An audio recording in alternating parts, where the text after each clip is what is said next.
Hello, everyone. Welcome to this edition of the IIHS Publics. My name is Neha Sami. I'm one of the faculty here at IIHS, and we're delighted to have Professor Aseem Inam with us here today. Um, Aseem is professor and inaugural chair in urban design at Cardiff University in the UK. He's also the founding director of TrueLab, Laboratory for Designing Urban Transformation, a pioneering research-based practice first established in New York City. He has also just recently been appointed honorary professor at the Bartlett Faculty of the Built Environment at University College London.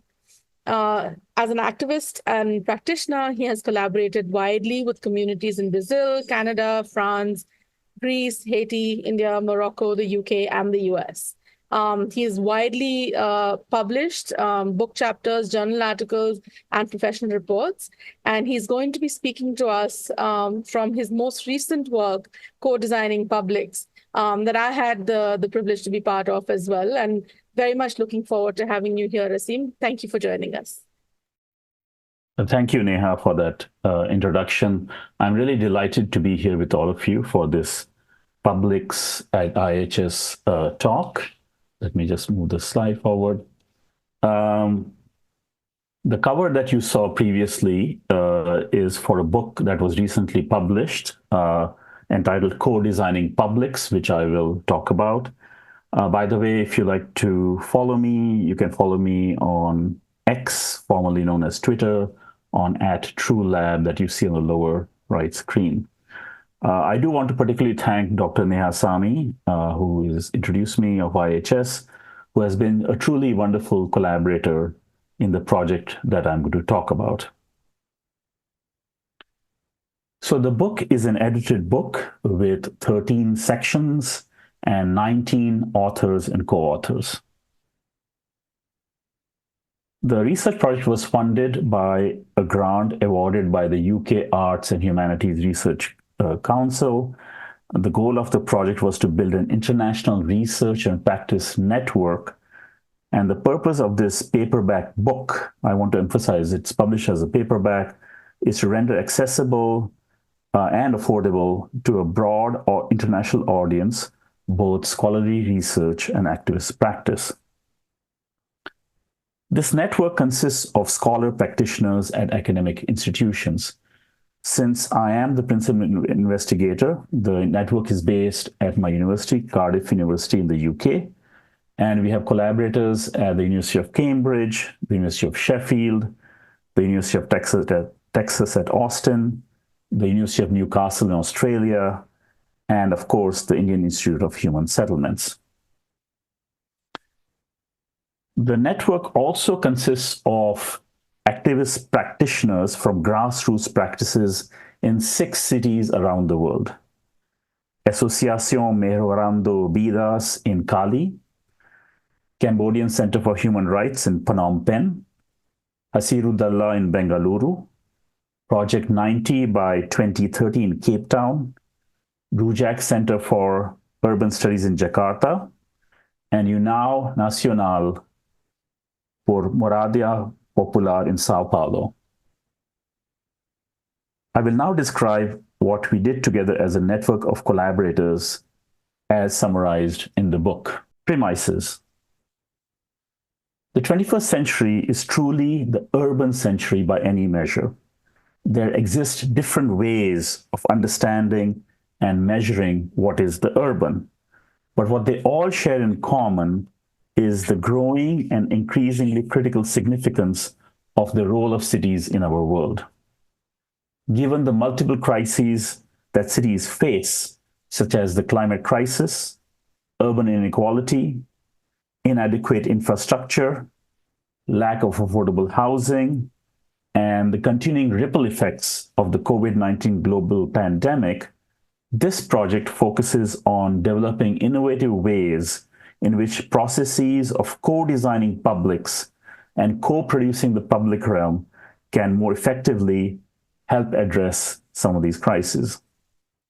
When I use the term cities, what I mean is urbanizing regions, also known as metropolitan areas. As the concepts of ecological footprint, pioneered by William Rees, and planetary urbanization by Neil Brenner demonstrate, we have to consider cities at the regional and even global scales as sets of interconnected networks of flows with consequences beyond their administrative boundaries. In addition, I utilize what I call categories of convenience.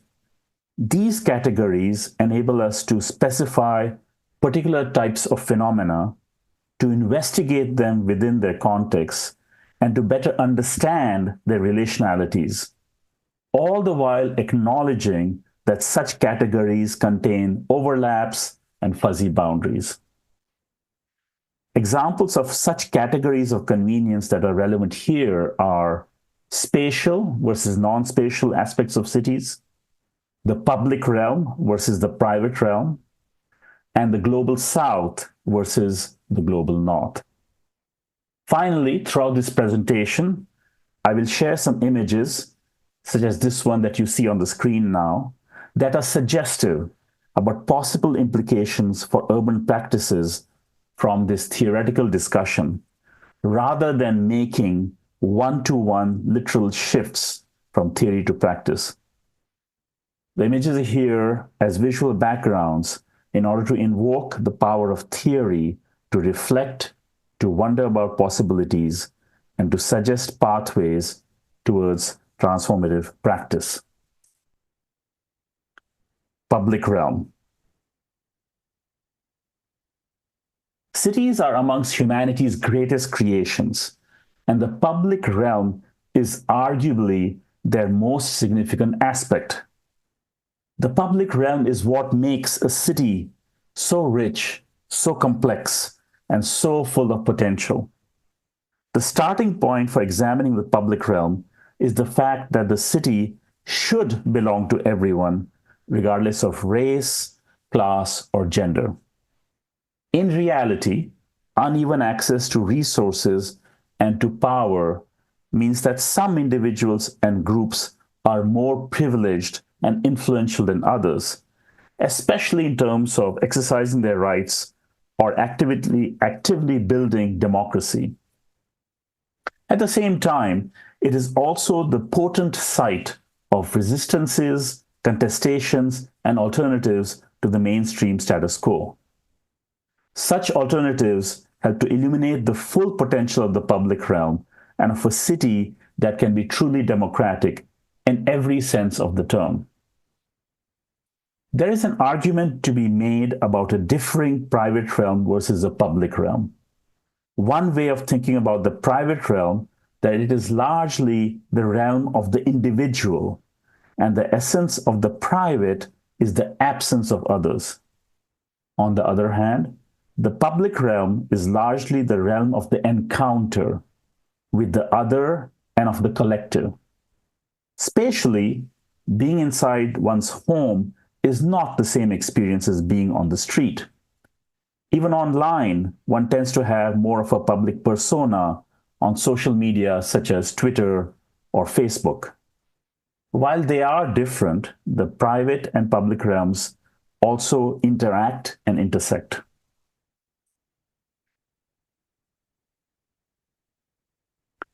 I want to make clear the distinction between public space and public realm.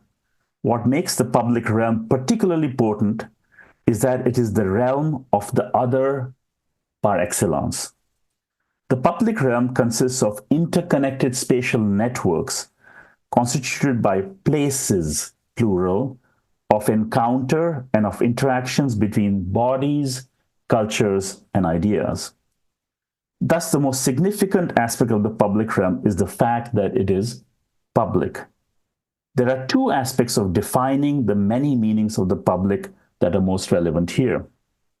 One, that it is, and I quote, of or relating to the public, to the people as a whole, that belongs to or affects or concerns the community or the nation, end quote. And the other is that it is, open quote, open to general observation, view, or knowledge, existing, performed, or carried out without concealment, so that all may see or hear, end quote. The public realm is thus arguably the most significant aspect of the city because it speaks to the notion of the city as sets of overlapping and intersecting communities. The vast potential of the public realm lies in its capacity to act as a catalyst for interactively and collaboratively generating hope by deepening understanding, for building solidarity, for creating dreams, and for pursuing transformative actions. While the public realm is spatially grounded at multiple scales in specific geographic context, it is also constantly evolving because the urbanism of a city is constantly in flux.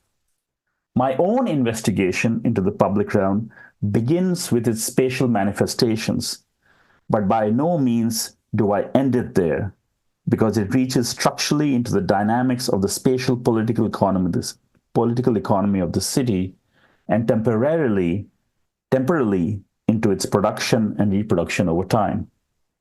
Direct engagement with these aspects is what I mean by the spatial production of the public realm.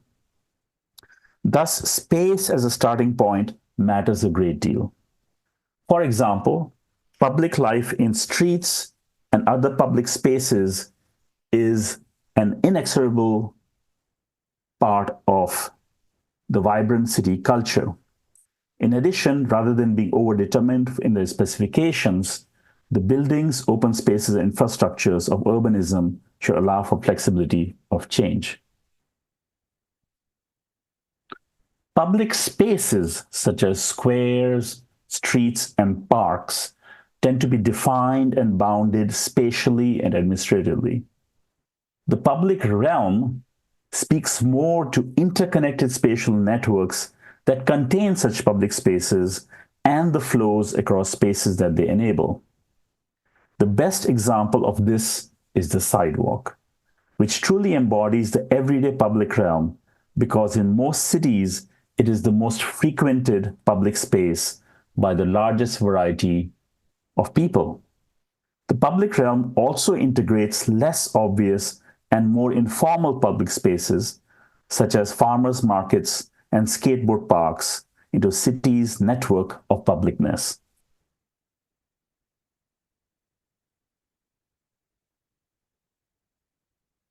I question the standard notion of public space as more or less simply a container for human activity, a notion that continues to pervade conventional design thinking. In fact, the exclusion of some groups from democratic processes via their failures to attain recognition in public space underlines the critical importance of materiality.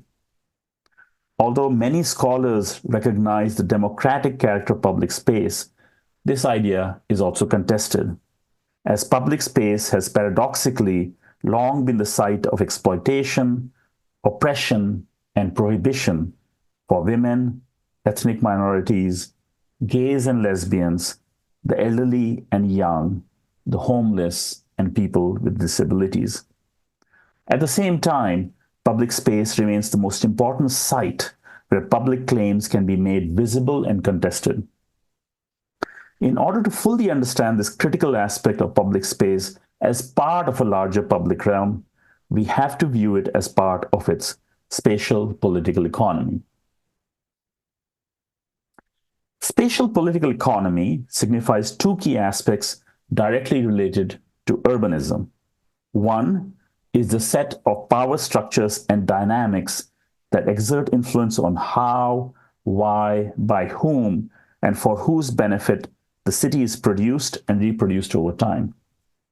Second, within this set of power structures and dynamics are the decision-making processes and outcomes that result in urban priorities and human, financial, and material resource allocations towards urban interventions. Moreover, the concept of the spatial political economy acknowledges that the production and reproduction of space do not simply represent aesthetic, technical, or policy interventions of conventional design practices. Rather, they are profoundly ideological and political acts. some of the vast untapped potential of design in the context of urbanism can be unleashed by more fully embracing and engaging with the realities of the spatial political economy.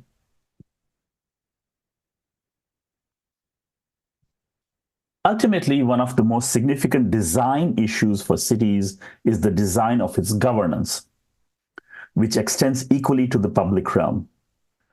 Who designs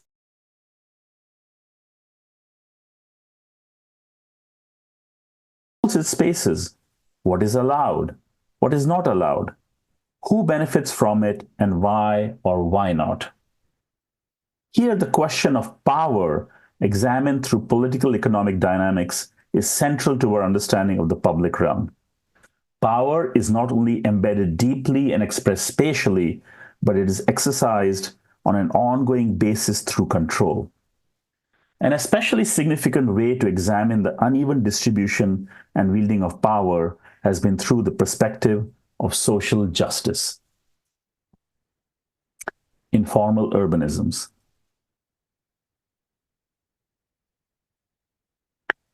A key aspect of my interest in the public realm is a deeper understanding of the often underestimated role played by informal urbanisms. I use the term informal urbanisms broadly to describe a wide range of informal strategies and outcomes in the spatial production and reproduction of the city. Informal urbanisms are not marginalized forms of places and practices. Rather, they are central to understanding the logic of urbanism because they constitute debates about what is legal and illegal in the city, what is legitimate and illegitimate, and with what effects. In fact, the informal and formal are intertwined, with some clear and existing delineations of coded regulations and mechanisms of finance, such as municipal budgets and bank loans, legality, such as planning regulations and public policies, and administration, such as institutionalized routines and procedures, all of which serve as a kind of datum. Thus, informal urbanisms are both procedural strategies and tangible outcomes that are deeply intertwined and should be understood as such, rather than as separate and discrete phenomena. For example, in design terms, spatial outcomes such as buildings, open spaces, and infrastructures emerge out of particular strategies while further reinforcing those strategies. In this context, what I mean by design is a direct and regular engagement with the material city, including and especially with its spatial political economy, without which design would not be possible. For example, developer-led and profit-driven urbanism, in which land and property are primarily commodities to be bought, sold, and invested in, reflects the capitalist system that so dominates the economy and the political structure that enables it both locally and globally. I propose an investigative approach towards informal urbanisms about what we do know, how we know, and what we don't know. Cities are highly complex and constantly changing. So even if we know a lot, we need to know more by digging deeper and stretching our understanding of informality. In recent decades, three schools of thought have emerged, with informal urbanisms being positioned within a dualist framework, which is about marginal economic activities for low-income households that are distinct from modern capitalism, a legalist framework in which in which activity is excluded from the modern economy due to adverse bureaucracy, and a structuralist framework in which subordinated economic units adversely related to formal enterprises within the capitalist economy. In addition, informal practices extend beyond the urban poor to encompass the actions of different sectors, including middle and high-income urban residents, the state, and business interests.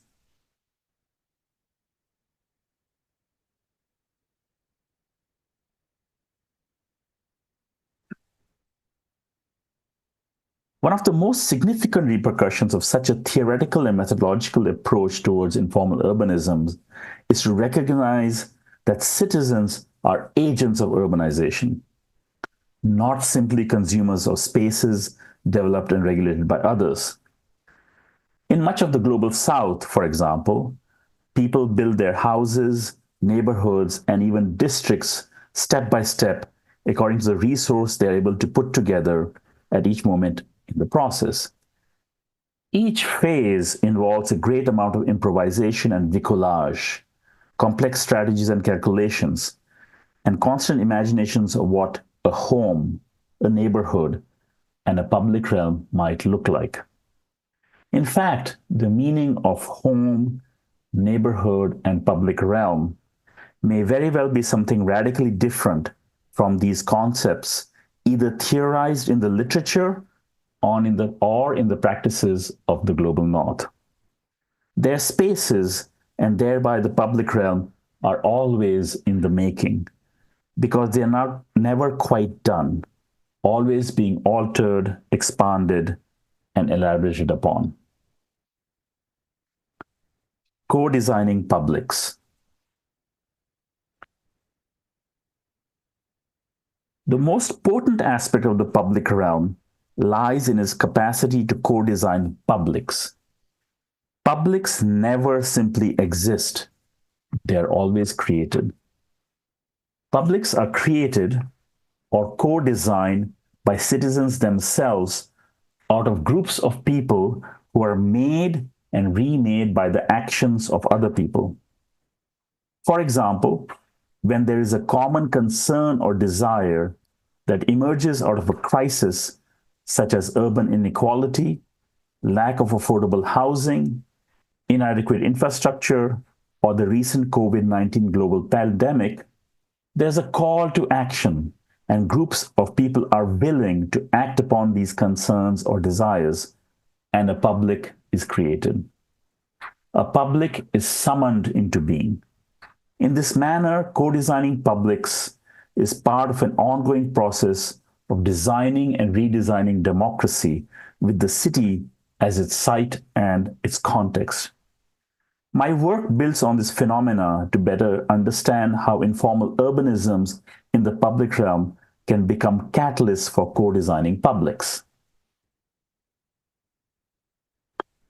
As much as conventional design tends to be focused on the creation of spatial outcomes such as buildings, open spaces, and infrastructures, equally, or perhaps even more, formidable is design as a process of creative brainstorming and crafting radical imaginaries in the context of issue-based publics.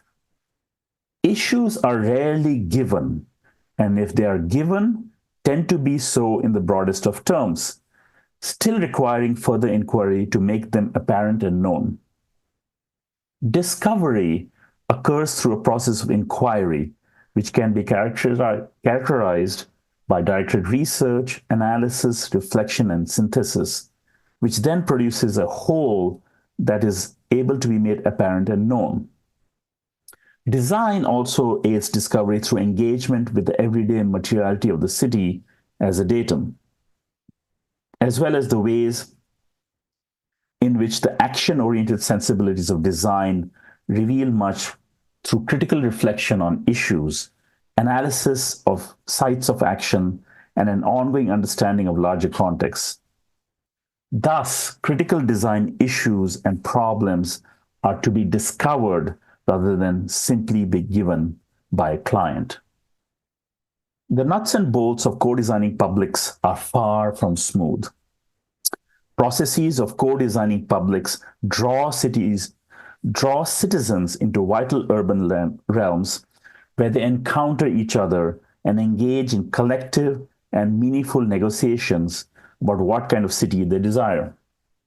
These encounters build a shared sense of common purpose and solidarity among citizens.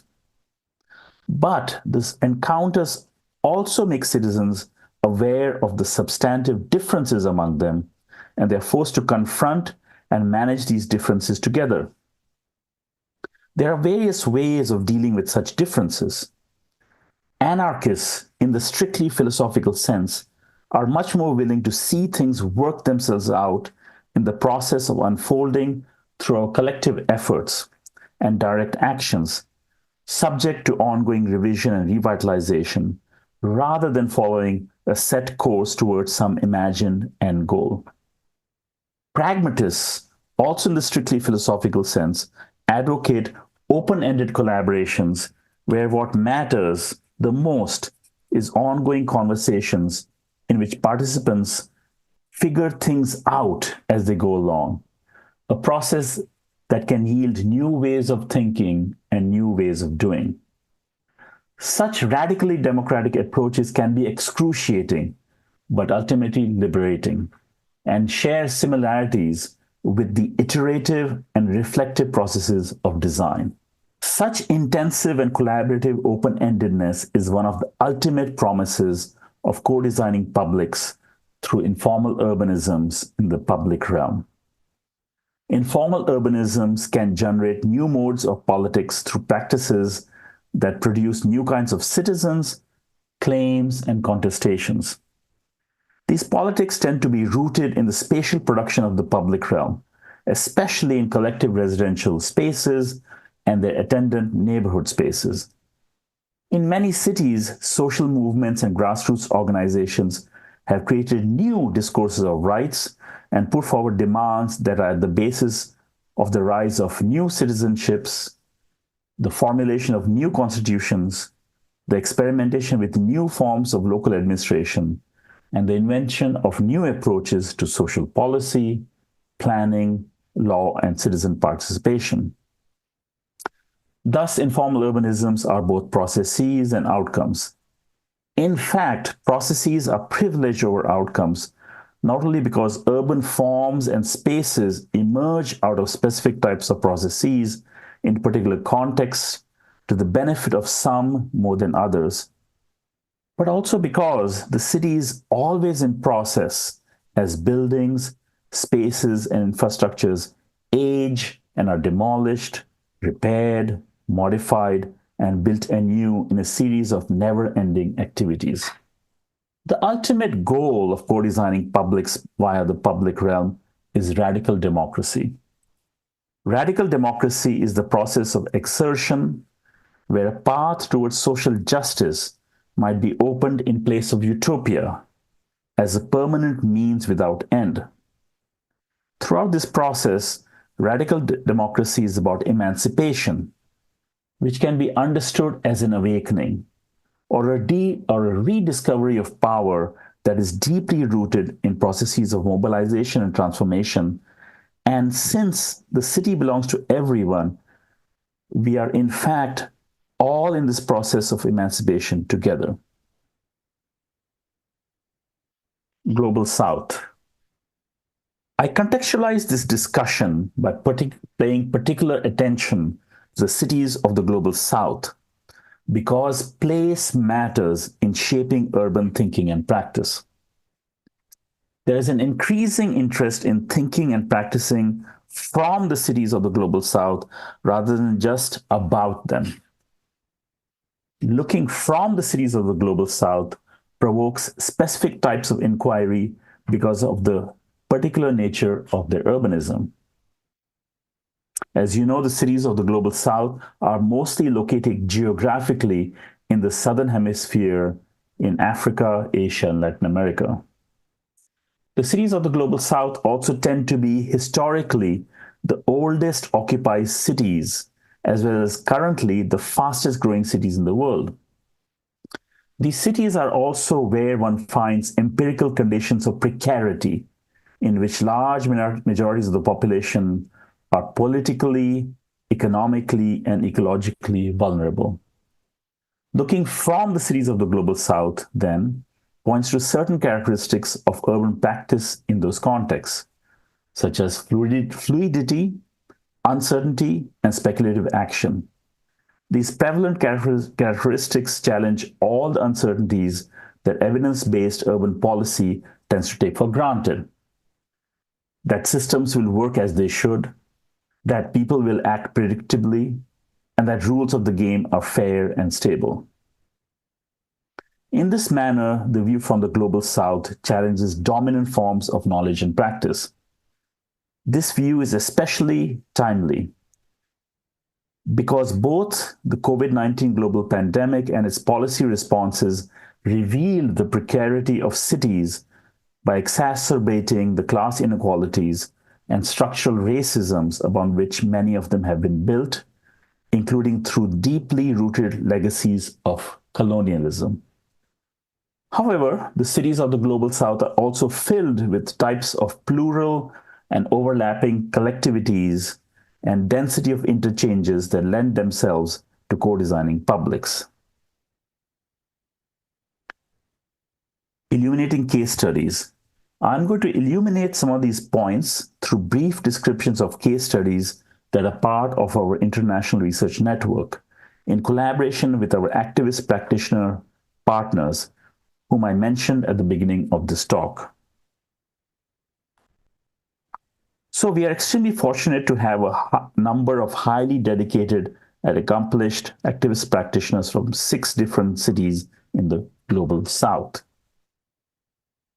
Hasirudullah in Bengaluru, Rujak Center for Urban Studies in Jakarta, União Nacional por Moradia Popular in Sao Paulo, Cambodian Center for Human Rights in Phnom Penh, Project 90 by 2030 in Cape Town, and Associação Mejorando Vidas in Cali.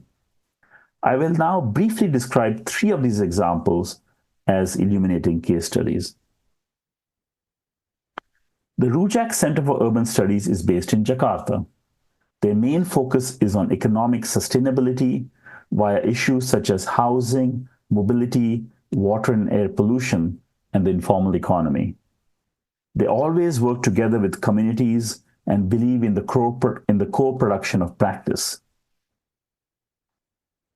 One of the main issues the Rujak Center has been fighting is the forced eviction of low-income families in informal settlements.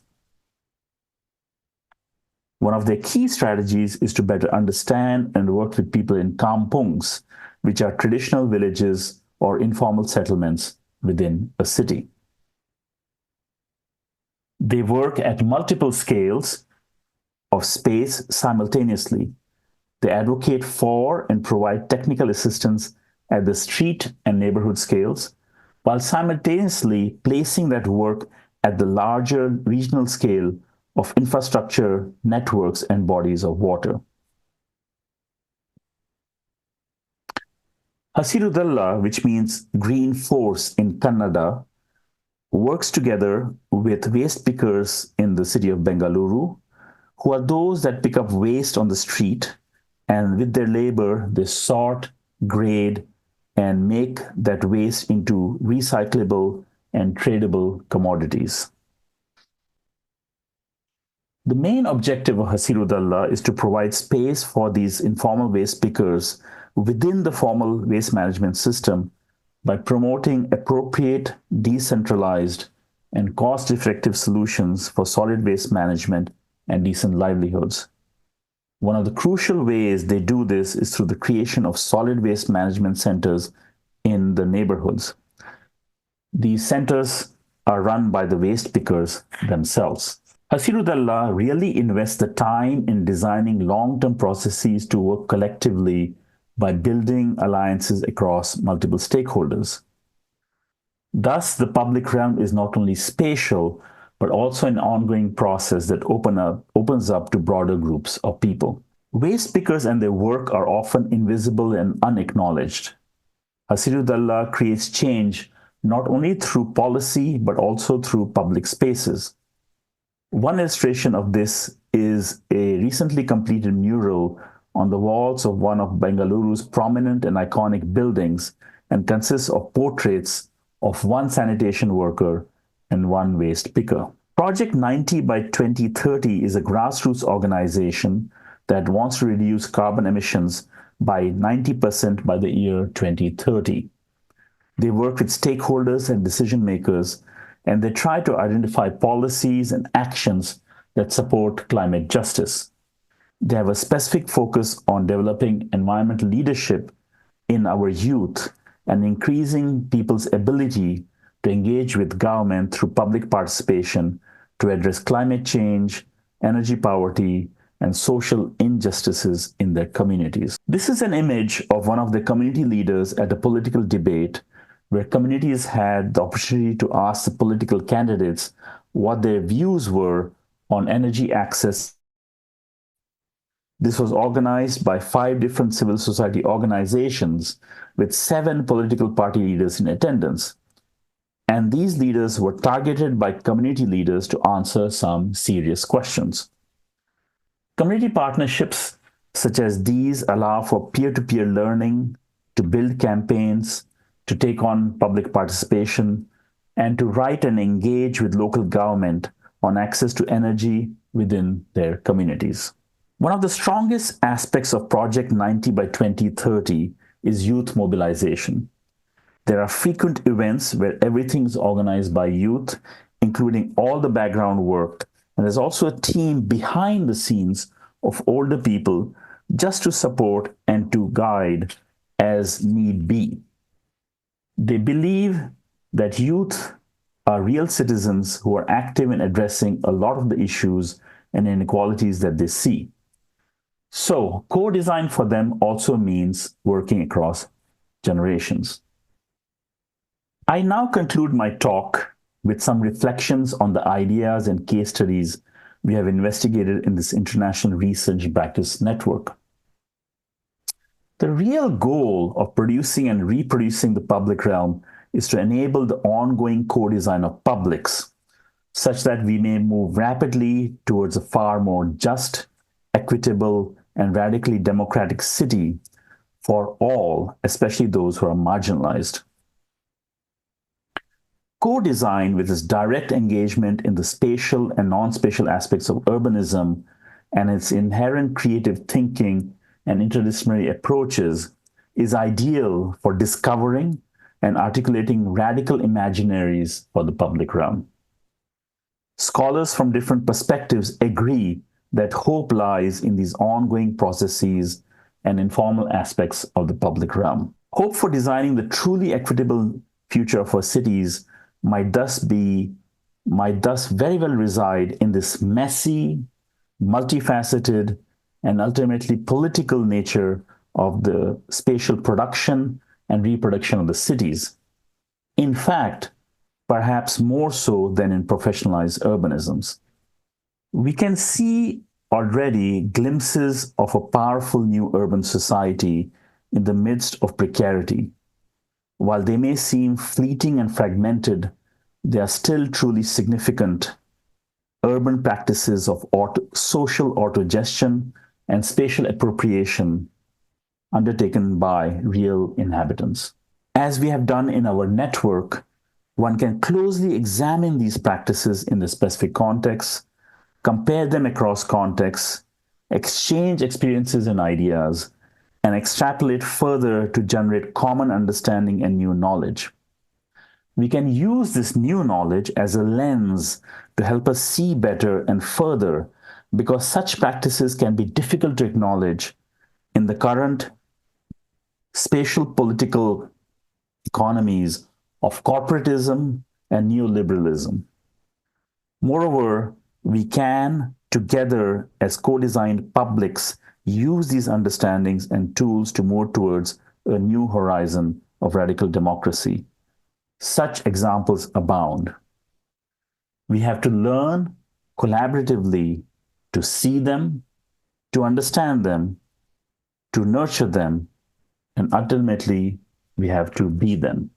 A last thoughts, if you're curious about the book, it is available for purchase online in India and around the world. By the way, you'll be interested to know that we use part of our grant funding to subsidize the cost of the book and make it more affordable. In addition, you see on the screen some websites with other resources in case you're interested. Thank you very much. I'll now be happy to take your questions. Thank you. Thanks, Aseem, very much. And it's always nice to, go back to the start and listen to a lot of the work that we did together. I think while we're going through and waiting for people to populate their questions in. I had a couple of questions of my own, actually, just reflecting on this. And I was wondering how, for example, one takes this and applies it into pedagogy, into teaching and learning, and sort of uses that as a way of kind of disseminating this work beyond just through practice or sort of activist networks. And I was wondering, being an educator yourself, if you had any ideas of how one did that. Yeah, thank you for that question. That's a really interesting question, really important question. As you can imagine, what this requires are radical shifts in thinking, in pedagogy, in practice. That's on one hand. On the other hand, some of the institutional structures and procedures of pedagogy are deeply rooted and very difficult to shift. And this will take time, almost generation. That's one of the reasons I love teaching. Some of these require generational shift because we're so embedded in how things are and how things should be by, large international and government institutions. So I think the starting point has to be experimentation. I know people are eager to find answers and sort of how to do this, kind of almost formulaic, coded answers. But experimentation requires trying things out, testing things. And that's why I come from this perspective of design. I think the most powerful aspect of design is not necessarily the drawings and models and the things that people get excited by, but the creativity, the creative thinking that instead of, relying on sort of copy paste formulas or rigid thinking, we are all capable of doing very creative thinking. And how do we do that? So I have tried this several times in my pedagogy. I do experimental courses, experimental studios. Just to give you a very quick example, when I was living in the US, I started performing comedy improvisation.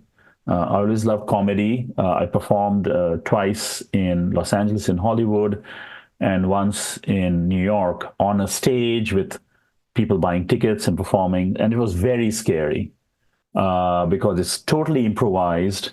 For those of you who've seen comedy improvisation, I would encourage you to see it. It's quite amazing. But it was fantastic. It was a great experience. And we were basically a group of 6 to 8 strangers who hardly knew each other, who were performing on stage. And we had to, the audience would give one word like dog. With that one word, we would have to make a story, characters, dialogue, and it had to be funny. And we're doing it on the spot. And it made me realize, having done it a few times now, it's probably by far the most powerful form of group creativity that I've ever seen. And how do we kind of adapt? So, for example, one skill that it requires is really listening to what the other person is saying. There's an exercise called yes and. You build on that rather than, and we do that even when we are listening to each other, we're editing, we are commenting in our heads. So I don't agree, I agree.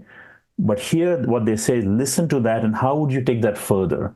How would you build on that? So there are many sort of creative techniques, and I taught a studio based on that when I was a visiting professor at MIT, and the students loved it. It was great as a form of that.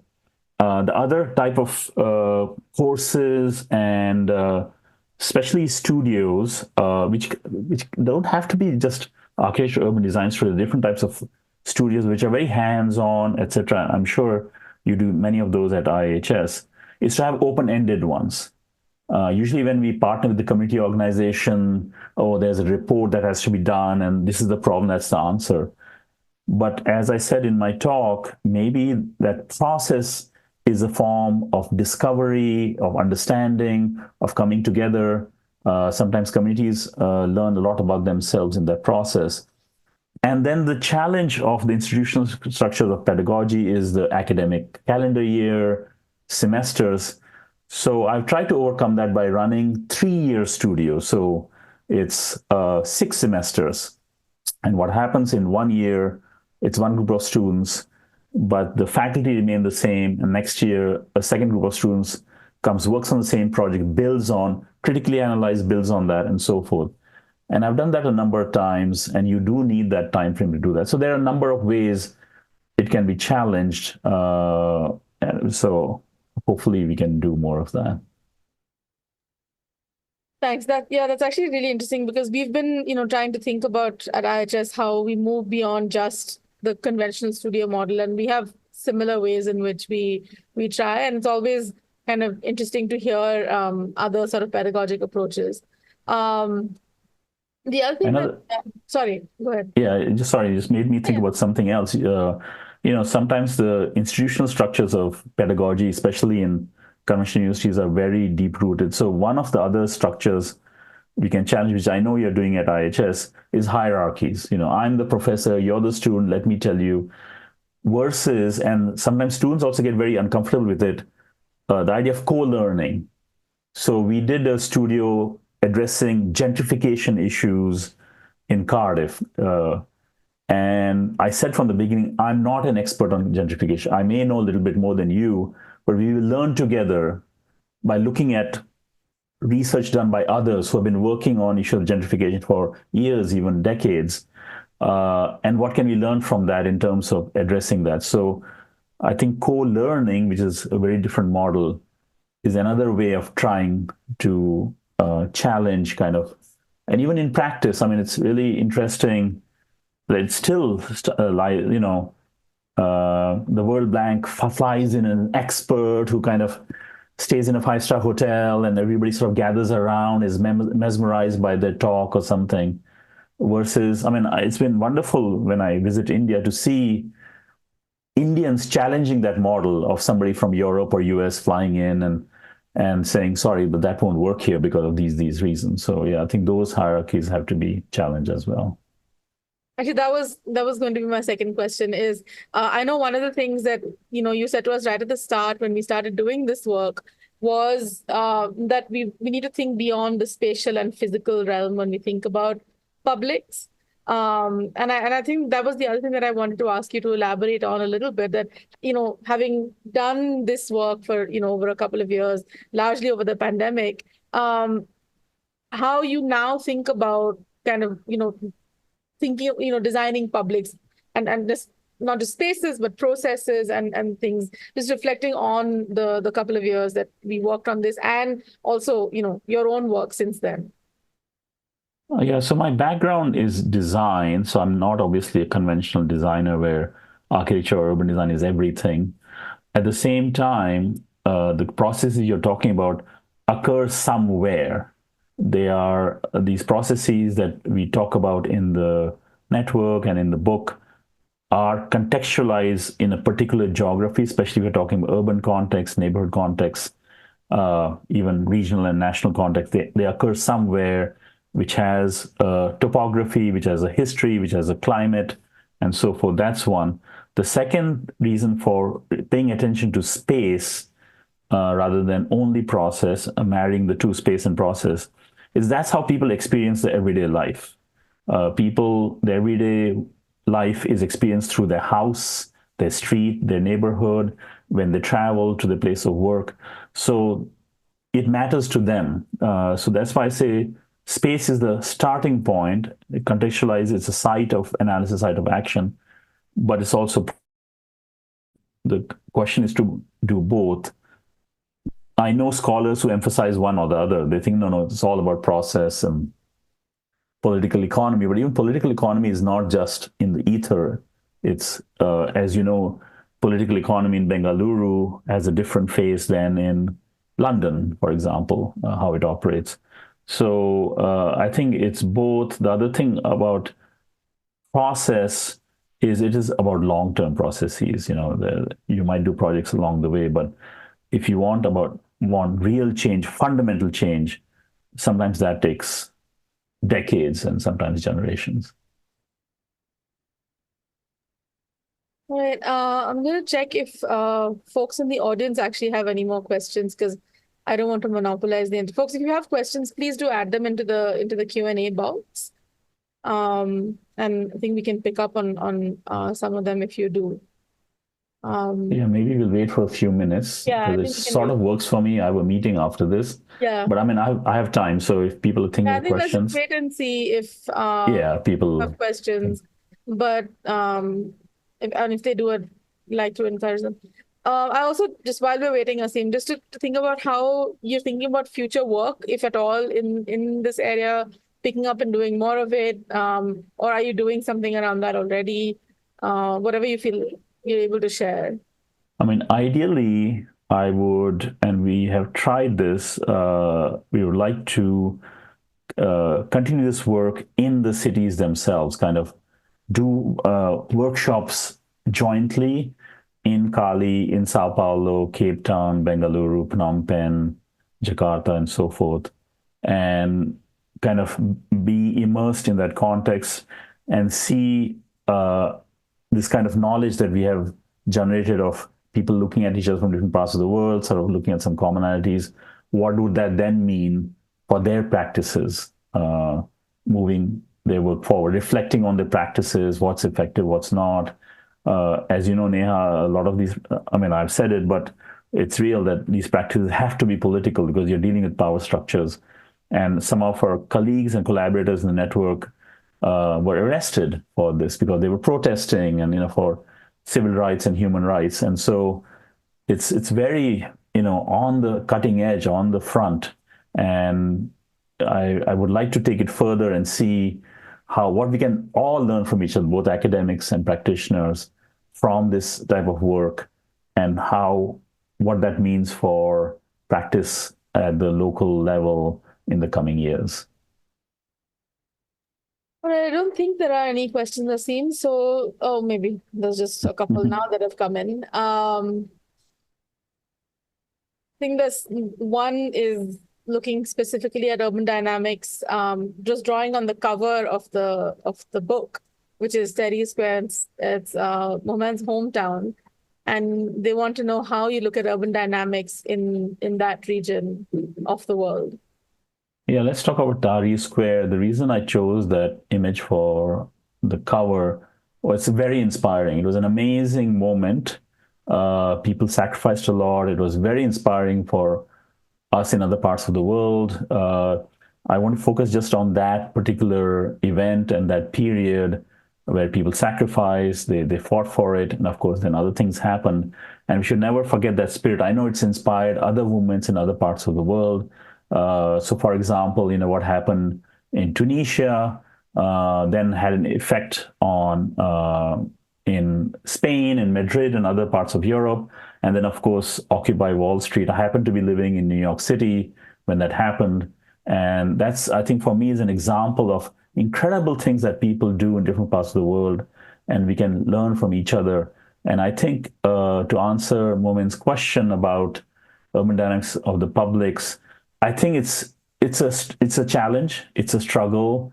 We know not just there, but in other parts of the world, there are more autocratic regimes, sometimes masquerading as democratic regimes, but sometimes openly being autocratic. So it's very tough, but the process has to continue. I would say that. But specifically coming back to your start of your question about the cover page, it was a very inspiring moment for millions of people around the world, and I just wanted to make sure we never forget that, and that's why it was put on the cover.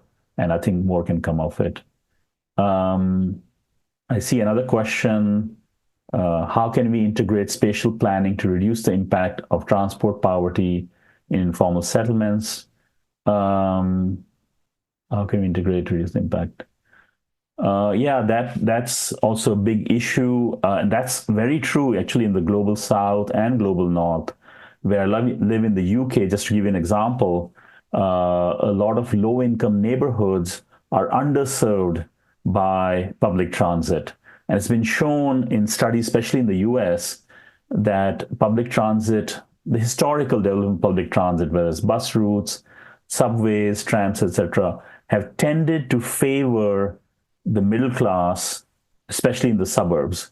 And we have to understand why that is. So, yes, there has to be a concerted effort about transportation. Unfortunately, in many countries, I know it's not true in India, but public transit is public, and it's often seen as, I can talk about the UK because that's where I live, it's privatized. It's contracted to private companies, and so while it's subsidized by the government, it's more about profit, etc. And so they go where the passengers are rather than where the need is. But as you know, providing greater access to transportation in informal settlements, low-income neighborhoods, actually benefits the entire city economically and otherwise.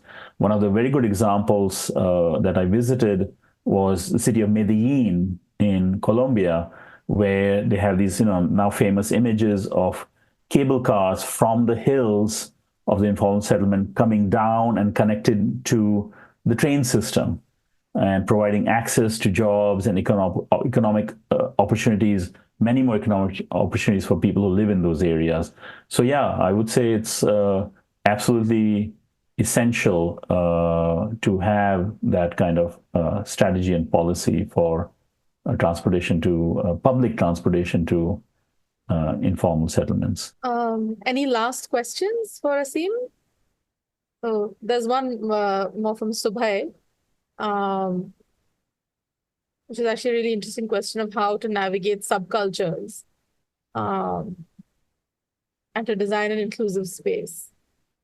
Yeah, one of the things that, thank you for that question, Subhay, is, and I sort of touch on it a little bit, is, when we talk about communities working together or us working with communities, is to recognize about difference, and that difference means dealing with friction.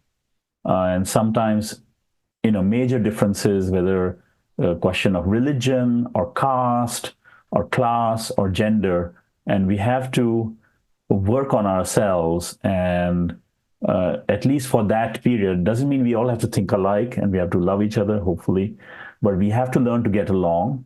We have to learn to be understanding. So this is also an individual process. It's not just government or organizations coming in and doing these things, community organizations.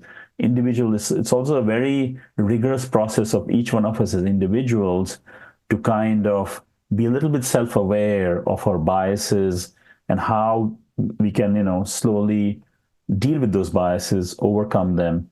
And so that I would say it has a lot to do with how individuals navigate these subcultures and get along.